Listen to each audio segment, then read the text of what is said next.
there, friends. Good morning. This is Bob Hatton with some encouraging words for you. I hope you're well today. God bless you, and I hope you have a good day.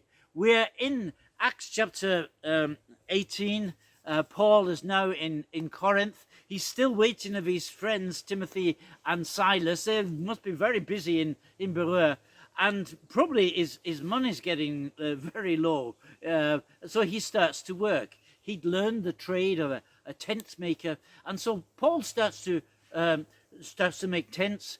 It seems that this was a good niche to be in because the people needed it. Corinth, he left Athens, and Athens was the city that it was a has-been. It used to be a great city at one time, but it had lost its influence, it's lost its power. But in Corinth, there was pulsating, life was pulsating there. It was a city with two harbors, one on the east and one on the west. On the east, it was a gateway to Asia, on the west, a gateway to Italy. And ships would come in from the east, they would dock, they would unload the cargo, and they would take them by road across this little strip, this little peninsula, and bring them to the western harbor, and then take them by ship to Italy. And the Corinthians, they would get lots and lots of taxes for people using this road through their area. It was a place where there were many different nations with many different customs. It was a place of many idols and idolatry and what all that brought with it. A lot of things that were not good, the immoral living and so on. But Paul was in the place he wanted to be, but he was alone. But then he meets a couple who have a Jewish background, a couple who also are tent maker. So they form a partnership. And then this couple, as it turns out, they came from Rome. They used to living in the big city. They were in Rome, but the emperor Claudius, he had made them. He'd thrown them out of the city. They couldn't be in there because these Jewish background people were following Jesus, and all these people had to leave Rome at that time. So although Timothy and Silas have not yet turned up, he suddenly has some partners. He suddenly have people to work with.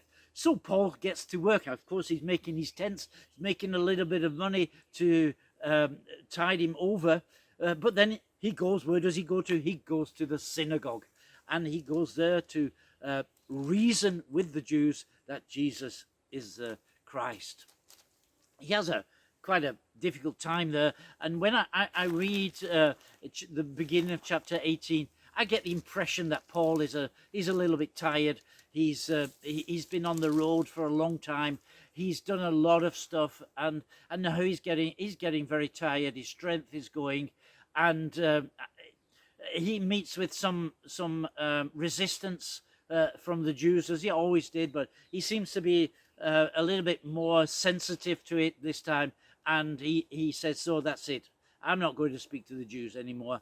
I am only going to go now to the nations. He moves out, in fact. He shifts, he takes his stuff, his bag with his stuff, and he moves to the house of a man called Titius Justus, who lives next door to the synagogue. But then a miracle happens. A man called Crispus, who is one of the leaders in the synagogue, that he starts to follow Jesus, and he's baptized, and then a whole load of other Corinthians, they start to follow Jesus. I still think that Paul is a little bit discouraged. He's thinking about giving up, but in the night he has a dream from the Lord, and the Lord tells him that he is not to give up. He's got not to be quiet. He's got to keep on speaking, because in this city, God says, I've got a big people. I've got many people, and you've got to bring them out. You've got to call them out of the darkness. So Paul continues, and he stays there for 18 months, and the church is established. But towards the 18 months, there's another wave of persecution. Paul is arrested. He's brought before the magistrate, and the man who is accusing him is another leader of the synagogue, a man called Sothenus. And Sothenus, he tries to make a case against him. But when the Roman governor, the Roman magistrate or whatever he is, when he hears about this, he says, if this man's a thief or is he some kind of a criminal, then bring him to me. But I don't leave me be with all this religious stuff. Now, Sophanus' case is not very successful, so his people, they beat him up, and yeah, it's now time for Paul to leave the city. Later, he would write a letter back to the Corinthians. 1 Corinthians chapter 1, he introduces him, of course, Paul, called Apostle of Jesus, and he says, and my brother Sophanus. So even this Sophanus, Paul's enemy, who tried to bring him before court, even he finds a way to the Lord.